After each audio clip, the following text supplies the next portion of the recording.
Hey everybody, and welcome to the Daily Scopes for the 20th of July. So the first aspect of today is the Sun making a trine to Neptune. So, it's a good aspect for creativity, but it can be negative for reality. So it helps us with our creative expression. So when Neptune, the planet of dreams, and Sun representing our ego, our drive, our identity merge, this can increase our intuition, spirituality and creativity. As I said, it inspires us to tap into our imagination and express ourselves more creatively, but it can give us the tendency to avoid reality and responsibilities through, too much binge watching, binge drinking, or binge drug taking, or porn watching and stuff like that, and we may feel more inclined to daydream or get lost in our own thoughts, or as a means of escape from our daily routine and our reality.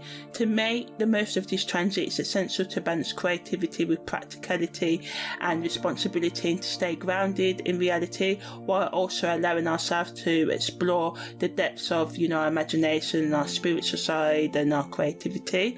Venus also makes a parallel to Chiron, so it's the same as a conjunction.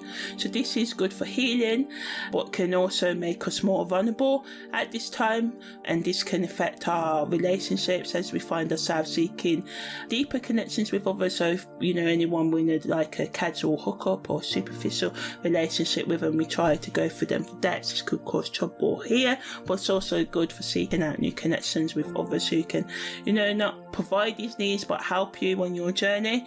People may, as I said, feel more vulnerable, and this can lead to issues with trust and intimacy. So although you may crave connection, you may avoid it as well. So the best use of this transit is to understand your reasoning for your contradictions in wanting to be close but then not wanting to be close. We sometimes, after we've been hurt, I've experienced too, we can want people close but not want them close as well. So we need to get to the root causes and heal those tendencies as well, seeking out self-help tools or professional help if needed. And we also have to be careful of our boundaries right now and our communication in our relationships to avoid being hurt or taken advantage of because we're feeling vulnerable. We may seek out love in the wrong places or connection. We may go for hookup connection when really we want someone to listen to us and listen to our needs. So sometimes if you ain't got friends and family you can talk to, ringing mental health or supportive helplines can help you, like the Samaritans in the UK. Mars's opposition to Saturn gives us positive and negative results as well. So this gives us discipline and determination to achieve our long-term goals and to heal our emotions, to be open to, at least discussing them or admitting our pain to ourselves as well. Also encourages a focus on practical matters and a willingness to work hard to achieve success. Negatively, this transit can bring up frustration, delays and obstacles to achieving our goals. So, we may become easily discouraged or feel blocked by external circumstances.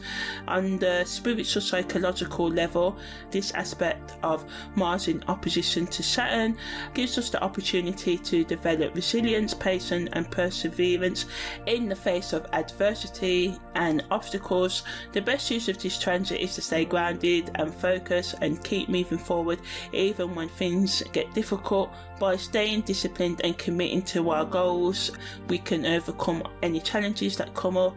In terms of content creators can use the energy of the Sun's trine to Neptune to talk about art, how art can heal, how appreciating it, how creating it can help heal us, but how music can aid in healing and meditation, and how keeping a track of our dreams and working with our imagination can heal us and help us understand the world and ourselves and others on a deeper level.